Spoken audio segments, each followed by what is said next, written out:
Matagal na rin mula nang nakuha ko ang ganitong trabaho.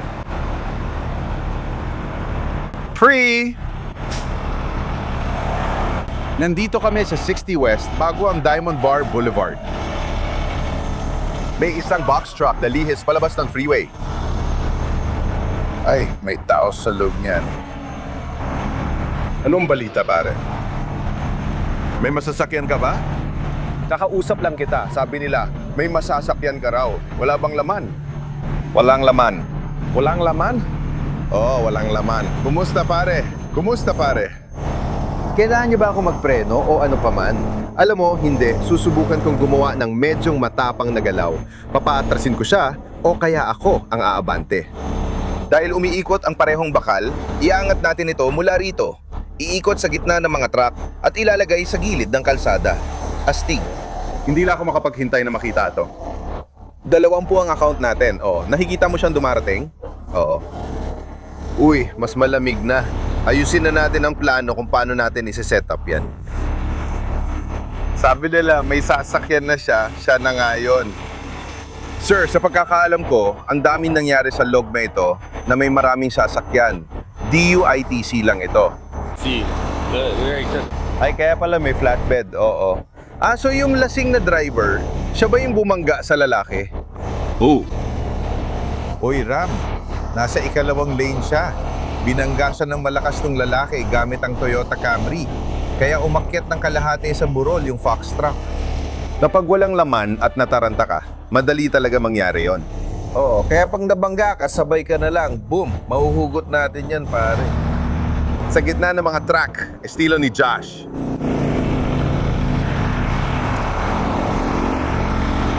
Ito ang mahirap kapag nagtatrabaho ka nang walang pagsasara ng lane. Marami sa mga tao to ay madidistract kahit pa may pulis na nakasunod sa likod. Joe, kukunin natin kay Dave. Gusto ko ng kadena sa likod. Oo, babalikan kita ko. Tara? Oo, tara. Joe, yan ang likod. Oo, at wag mong hilahin mula sa likod. Noong mga unang araw ko, ginawa ko na yan mula doon. Joe, mababalok to. Yan. Itataya ko buhay ko. Gusto mong ba gawin ito sa lift gate? Dito bro, tingnan mo. Diyan sa bumper, sa likod tayo. Doon natin hinahawakan. Hindi Joe, doon ko talaga ginagawa. Sa likod. Yun ang ibig ko kong sabihin. So, ikaw dito sa likod. Oo, Jobol. Sige, yung mga protector dito. Hindi, gusto ko ng kadena dito. Lalagyan natin ay ako magbaka sakali kasi mahirap tong galaw at wala sina Alex o Dave. Kailangan kitang turuan dito, kaya gagamitin natin ang kadena. Ibalot mo, kunin mo 15 talampakang kadena, bro. Isa sa gilid dito, isa rin sa kabila. Sige. I-look mo pabalik sa sarili nila at ilagay mo ang sobrang haba dito. Oo, dapat nasa harap ang kadena dyan mismo sa isa na yan. Kailangan mong umabot ng todo. Kailangan natin ng espasyo sa gilid ng kalsada. Ako na ang bahala, Paul. Gagawin kitang sikat, Jojo. Gagawin kitang sikat. Para sa akin, iniisip kong pumunta sa harap ng box. Bro, tingnan mo to. Nasa lane do siya na mabangga ng lasing na driver sa likod. Talagang napalipad niya ng todo tong tao.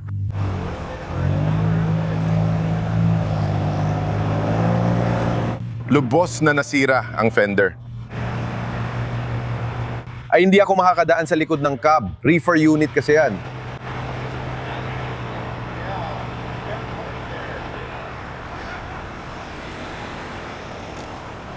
Ayoko ng spreader bar kasi umiikot at natutwist lang kapag pinapaikot.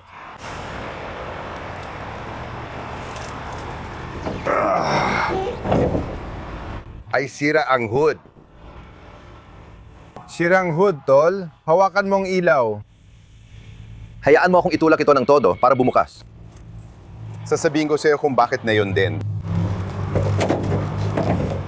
Oo, sira na talaga. Kukunin ko na lang sa kabila. Pero tingnan mo, iniisip kong ikabit sa engine frame sa magkabilang dulo. Yan ang lift point ko. Pwede ko yung gawin o dito sa frame hook, frame ng makina. Isa sa bawat gilid gamit ang 2 linya. Isang linya lang para sa pinakamataas na control. Ganito ang gagawin ko. Malaki ang may tutulong mo sa akin sa simula kapag hinilang mo ang likod at itinulak papunta doon. Tapos, hiilahin ko ito para mapunta dito. Direkta ito sa ibabaw po kasi di ko maaabot mula doon. Tingnan mo kung gaano ka-astig yung reflective sa wrap ko. Kita mo yung hook? Bubuhatin mo lang ito at Ikot na ito, pero pag binuhat natin, Kaya kailangan kong kontrolin ito. ikot na ito. Maliban na lang kung gagamitin natin ang winch, hawakan mo ito at hilahin pabalik gamit ang winch. Envy, Paano mo hiilahin pabalik gamit ang winch kung ganyang nakaharap yon? Pero kapag hinila mo na pabalik gamit ang winch, tingnan mo, ang dahilan kung bakit hindi mo mahila pabalik ay dahil hindi mo naman talaga kailangan. Hindi mo pwedeng hilahin papunta doon. Kita mo yung kanal sa likod ng taong yon at mataas pa rin ang burol dito. Hindi mo na siya mahila pabalik gamit ang winch. Hanggang dito na lang talaga. Gusto natin ilagay sa gilid ng kalsada, kaya isang bagsakan lang. Kunin mo na ang mga kadena at gamit. Ako na sa parte ko. Sa totoo lang, madalas ko na itong ipinagyayabang. Pero ang astig sa dual HP ay sa ganitong sitwasyon, nasa patag tayo. Pero habang tumataas ng husto ang lupa para makabawi doon, ganito ang itsura ng 5-degree tilt.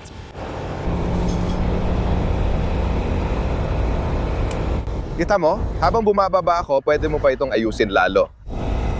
Dagdagan pa natin ng konti.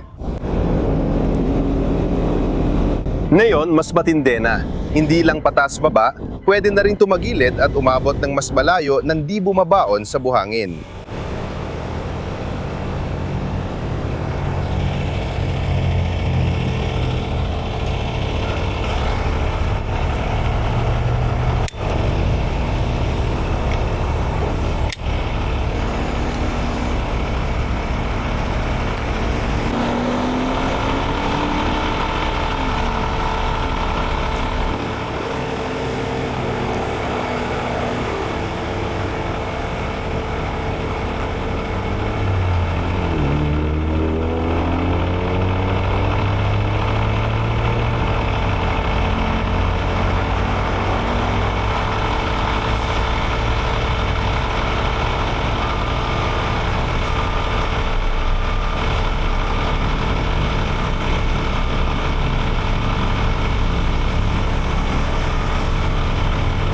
Kaya kung iniisip mo kung bakit di natin hilahin pabalik gamit ang winch, hindi ito kalsada.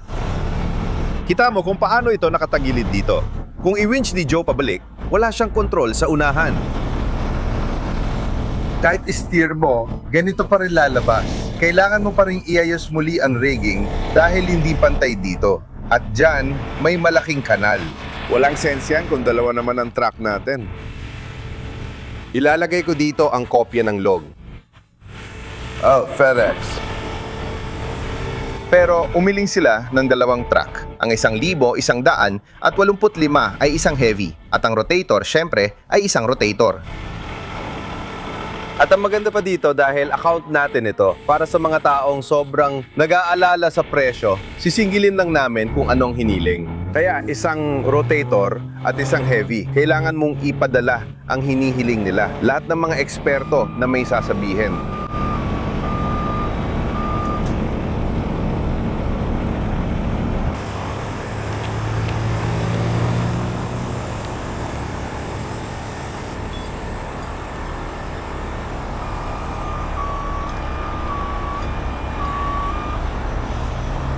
Kaya isipin mong nasa likod ko na ito at nasa driver's side ko ang side na to. Kailangan natin ng berdeng kable dito.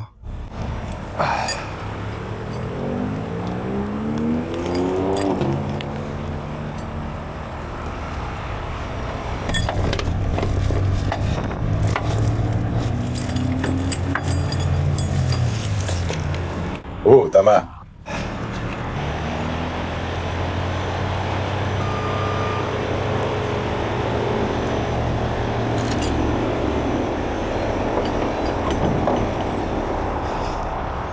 Ay, oo nga pala.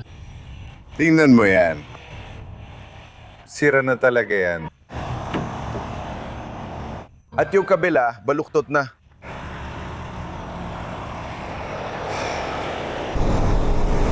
Magaling, Jojo! Tandaan, kahit walang laman, mararamdaman pa rin natin dahil lalayo tayo sa sulok. Maganda yan. Magaling yan. Sige, dapat mas nailabas mo pa ng husto mga yon. Ngayon may hirapan ka. Diyos ko, ako na maglalabas niyan. Sige. Kapag ginawa mo yan, gamitin mo ang orange na clutches para sa kadena. Ilapag mo dyan, hiilay ko na paabante ang akel.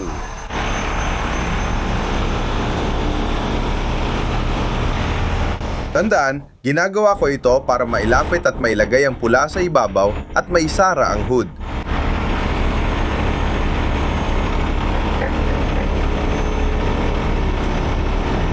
Hey, baby.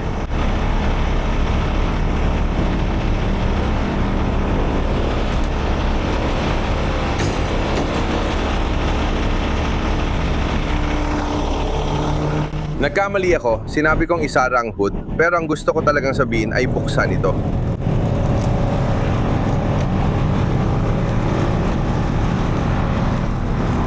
Ay, mas malala pa ito kaysa dun sa isa. Hindi ko pa rin gusto ang anggulo, kaya susubukan ko pa itong ilapit ng kaunti.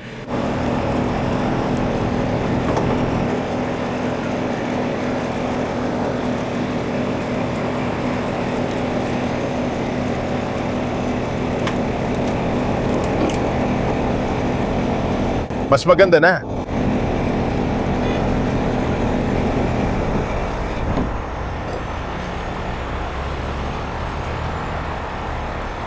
Ngayon, kaya ako na itong tanggalin ng madali.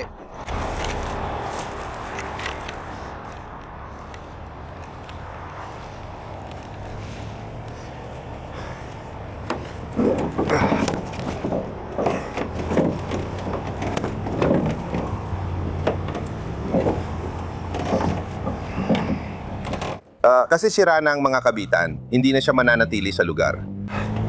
Obviously.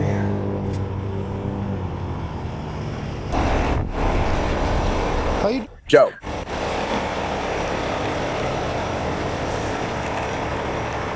Hindi mo na kailangan magbilang dahil may sariling linya kayo.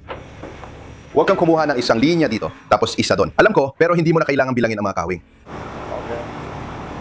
Ginagawa mo lang yan para pantay kapag pilagsama-sama. Nandito na lahat.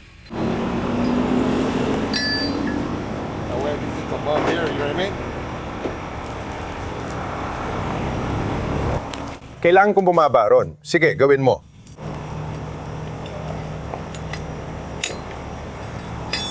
Ilagay mo na lang ang kawit sa panghatak na pulley, Joe. Mas madali yon. Gusto kong sukatin dito sa taas. Hindi mo na kailangan, Joe. Hindi mo na kailangan sukatin kasi may mga individual na guhit na yan. Pagkatiwalaan mo na lang ako dito, hilahin mo na lang.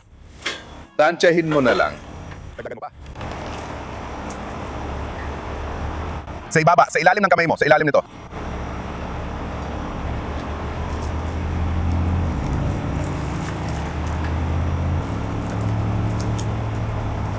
Kailangan mo ba ng tulong? Nasa ibaba ka, nasa imbornal ka. Oo pare, nasa imbornal ako. Pare, abot mo ang kamay mo. Tara na. Tara na. Joe, kailangan ko ng kape. Buti na lang may coffee maker ako. Sige.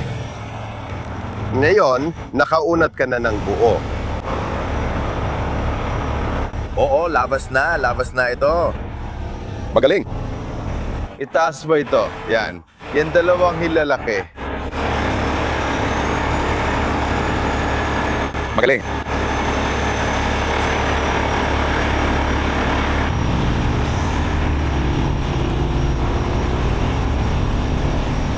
Sasabihin ko sa'yo kung kailan titigil.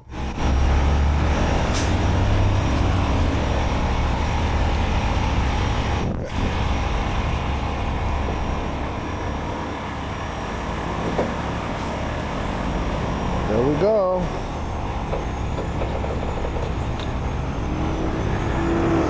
Sige Joe, yung hood. Hindi ako pwedeng laging umasa. Lagyan ng strap, itali sa bumper, lagyan ng hook, tapos hilahin pa atras. Kunin mo ang strap, bigyan mo ako ng matibay. Isa lang ang kailangan ko.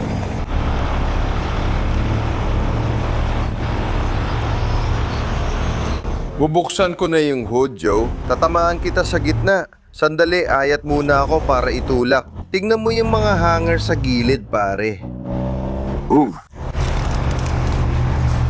Sandali, yan na kailangan ko. Sige, ilagay mo na ang strap. Hawakan mo dyan. Nakuha ko na.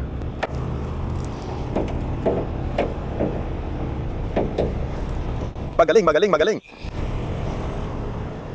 Hindi naman kailangan sobrang higpit. Kailangan ko lang na bukas para may espasyo akong gumalaw at gawin ng mga kailangan. Ayos, baby. Ayos ang ginagawa mo. Wala akong hinahata pero nakatayo pa rin ito. Magaling, ayos ang ginawa mo.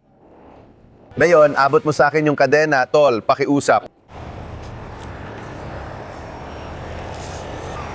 Ilusot mo yan sa gilid na to ng hood sa frame ng makina ito. Ilalagay, ayos? Sa likod mo.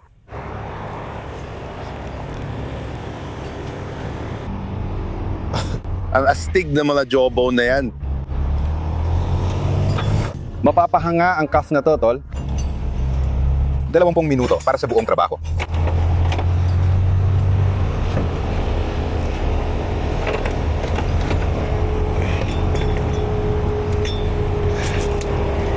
Ibigay mo lang sa akin ang dulo na to. Tama, palunugin ko ng kable, ayos.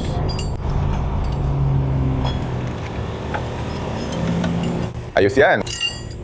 Pakihawak ang ilaw ko, kailangan kong pumunta sa bandang loob ng intercooler tube. Kailangan kong pumasok sa pagitan.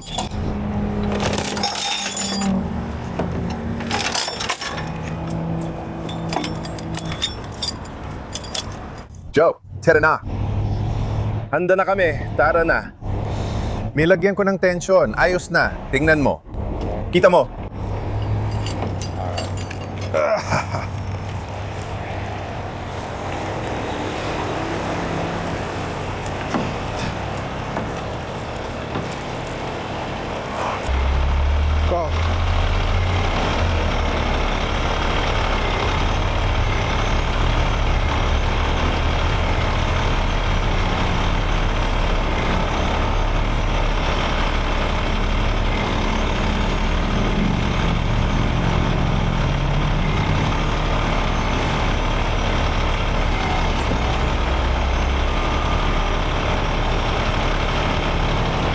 Grabe, dumikit talaga yan.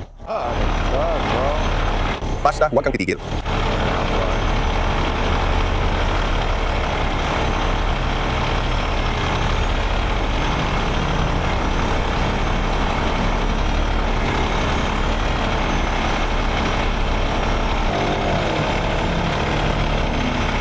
Ayos! Itaas pa, itaas pa. You don't want the cables to touch the cows. Sige, itaas pa, itaas pa. Magtiwala ka lang sa akin dito.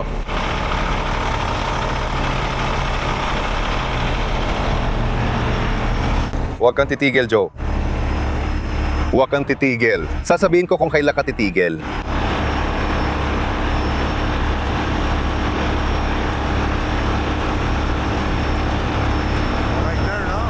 Kaunti pa. Ayan, perfecto na. Ngayon, ang gusto mong gawin ay ipasok ang dalawang auxiliary cable mo.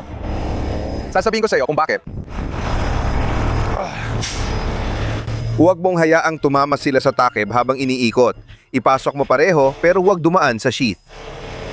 Tara na, Ricky. Sige, yung isa pa. Magaling. Sige, simulan na natin ang pagpapaikot.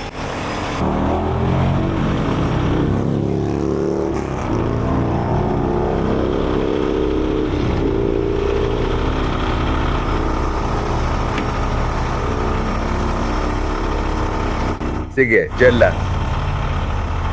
Ako na ang bahala dito. Ayos ba?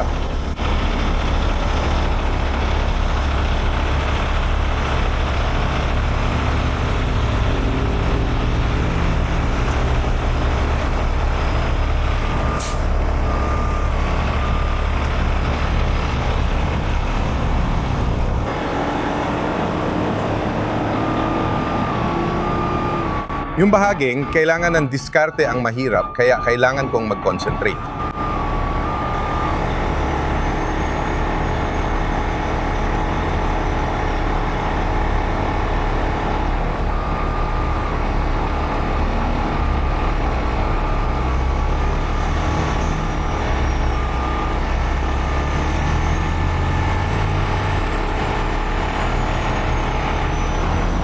Mahusay. Sige Joe, kapag handa ka na.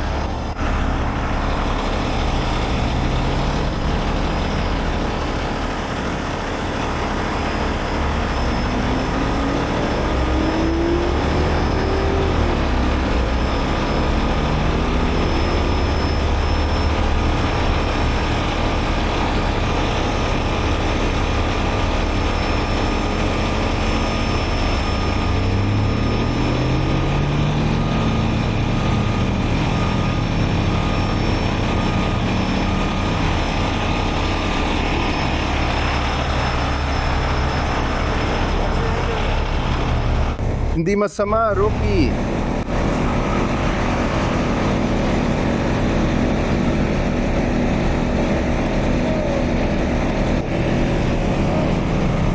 Masyado kang mataas, Joe. Ayan, may sapat kang espasyo. Simulan mo lang mag-swing papunta rito, bro. Yun lang ang gusto ko. Ilagay mo sa harap ng truck mo para maibaba natin.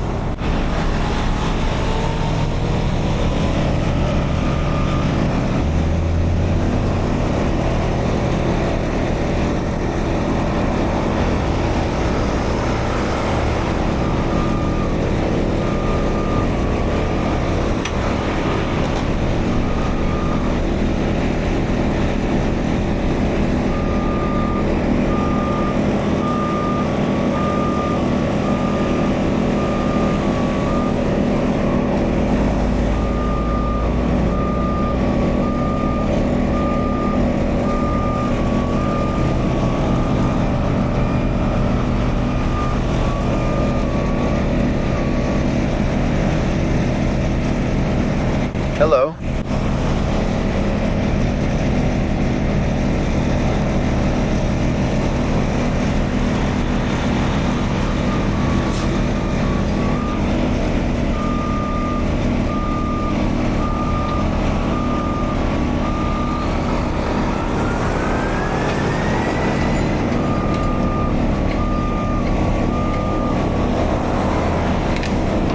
Sige, ngayon si Joe ay pwedeng kumuha ng mga kahoy na pangkalso.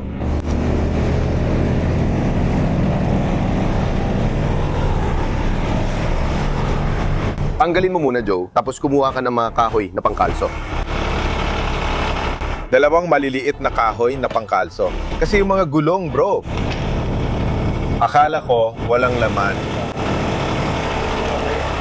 Ay, grabe. Halos walang laman yan. Wala yan.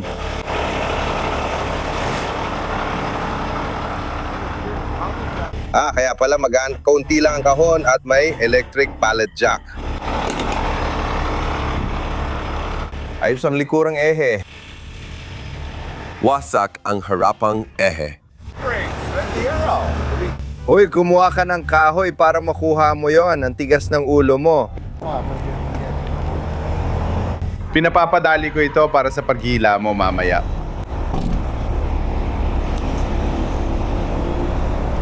Butas na ang gulong. Nilalagyan mo ng kahoy dahil hindi mo may lalagay ang underlift gamit ang mga fork sa ilalim. Kailangan mong doblehin ang pag-angat. Dahil nakaangat na, gawin mo na yon.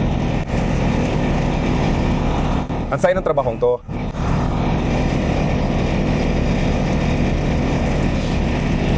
Ngayon, tignan mo kung gaano kalala ito. Ang gulong na to ay nakapihit ng todo at naipit dito. At ito naman hindi mukhang kasing lala pero baluktot pa rin.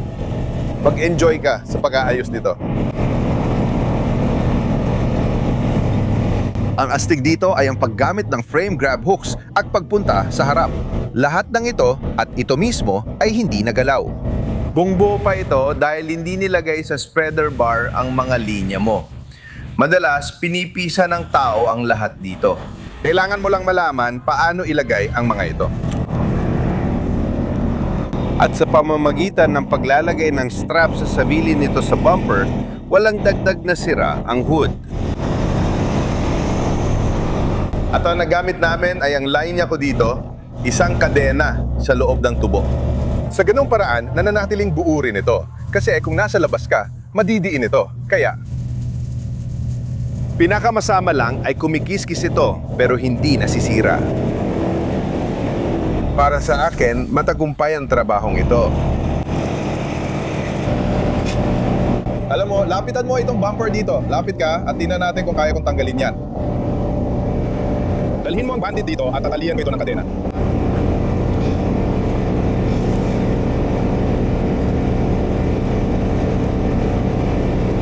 Huwag kalimutan ang gulong. Ilagay mo ng pahiga. Sabihin mo ho kailan.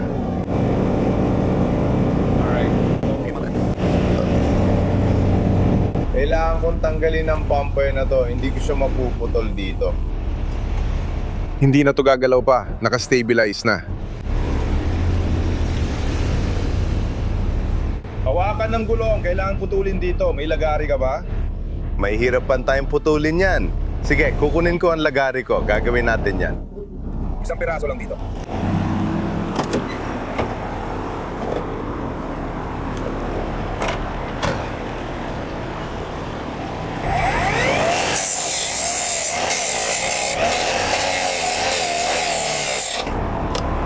Ayos, malinis na putol. Isa pa.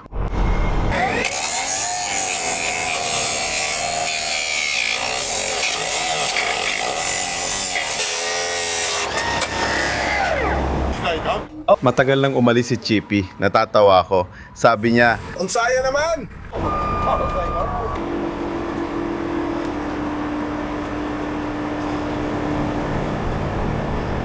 oh, balik ka sa taas, makukuha mo ang gulo.